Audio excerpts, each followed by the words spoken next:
We started with the level 2 handling kit, which included QA1 coilovers, traction bars, and control arms. Here we have them installed on the vehicle. Wilwood front disc brakes, sliding drilled front rotors. We hadn't installed the front sway bar yet. Here's some bumpers that you'll see take place later in the video.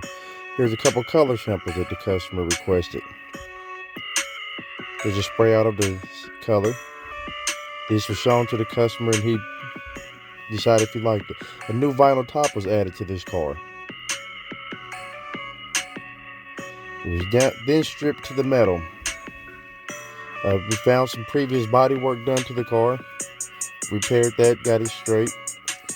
Found some other imperfections, of course. Got the door gems and gaps perfect. Block sanded all of that.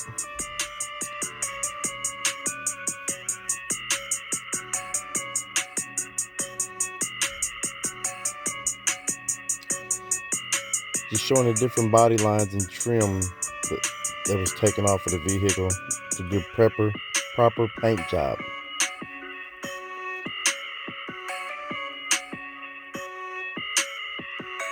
This car underwent a block sanding, priming, block sanding, priming and block sanding again. We block sanded this car 2 times before we actually prepped for the paint.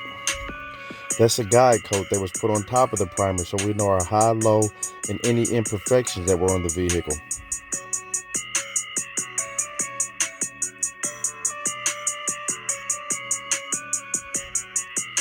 Again, it was block sanded down. Any imperfections, things we missed, highs or lows that you couldn't feel with the hand, were then shown to us and addressed, if any. Door handles were removed, mirrors were removed, all trim was removed from the vehicle.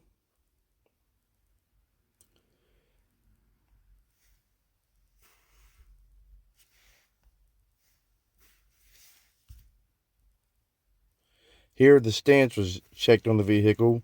It was adjusted from that point. The inner door panels were removed to do a proper job. Here, the wheels are on the car, checking the stance. No cut and no rub.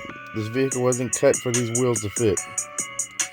That was part of the biggest reason for using the QA1s and adjustable suspension. Here's a matching steering wheel. Here, I believe, is the first time the car was blocked down after the first prime. Just showing a couple spots that may have been high or low spots and what needed to be done or addressed to continue this aero straight paint job. Again, all bumpers were removed. Anything that was removable was removed from this vehicle.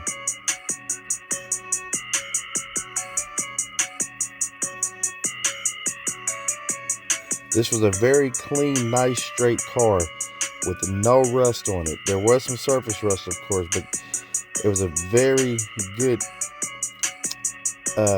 description for a 71 Monte Carlo.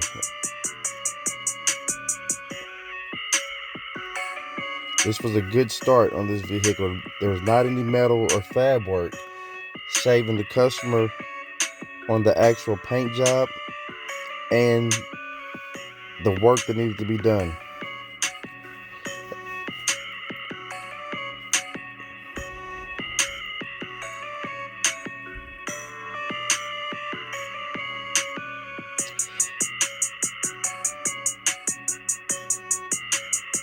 Again, just checking things. As you can see, we had some high spots in the trunk, maybe from someone closing the trunk on something over the years. Again, this car is 50 years old, but not bad for a 50-year-old car. Thin coats of glazing putty were used on the car. This car didn't require much heavy body filler. The previous owner took very good care of this car. It seems to have been garage kept his whole life. Here we are with the final coat of primer on the car. Final coat of primer, and I'm going to block sand it one more time. This time, no imperfections are shown. Anything that was a problem was addressed. So at this point, you expect and hope to find nothing. The team of guys all went over the car, checked over each other's work. You'll see the finished product in the end.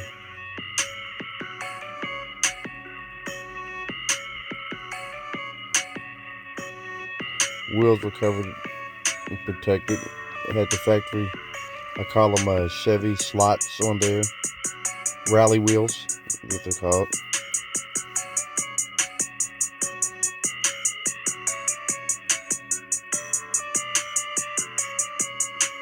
Again, nice straight car. Here we go. First coat of sealer.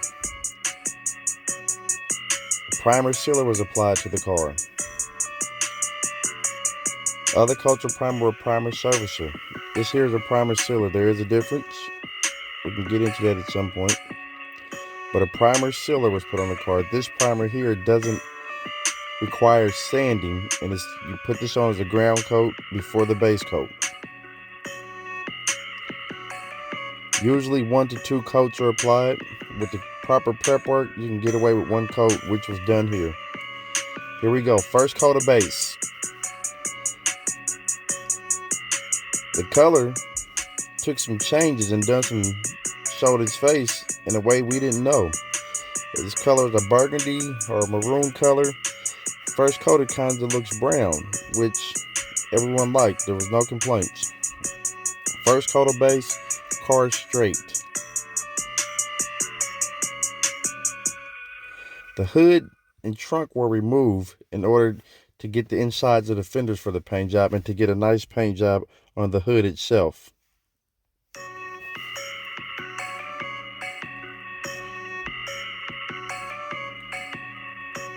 As I said, all trim was removed. The trunk gem sprayed real nice. Second coat of base here on the hood. Hood was set to the side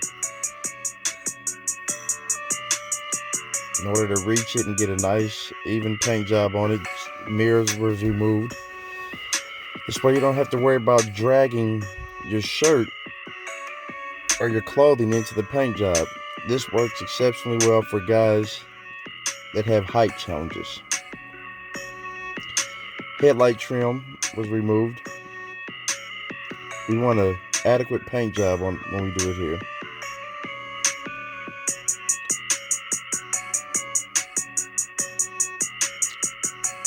Trunk lid itself. Nice, smooth, even, straight paint job. The more prep work you do, the better paint job you get. And here we go. Clear coat.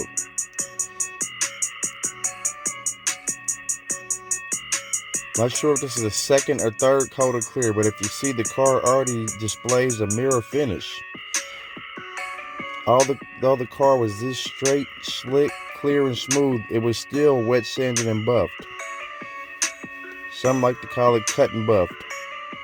Wet sanded with 1500, 3000, and buffed back out to its shine.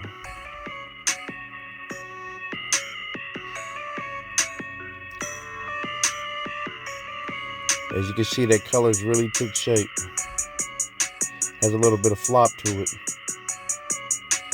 From a brown to a reddish color. The car is predominantly red. As you see, the door gems are sprayed just as well as the outside of the car. New weather strip was applied all over the whole vehicle. New bumpers. It's Old's Legend bringing you a Monte Carlo.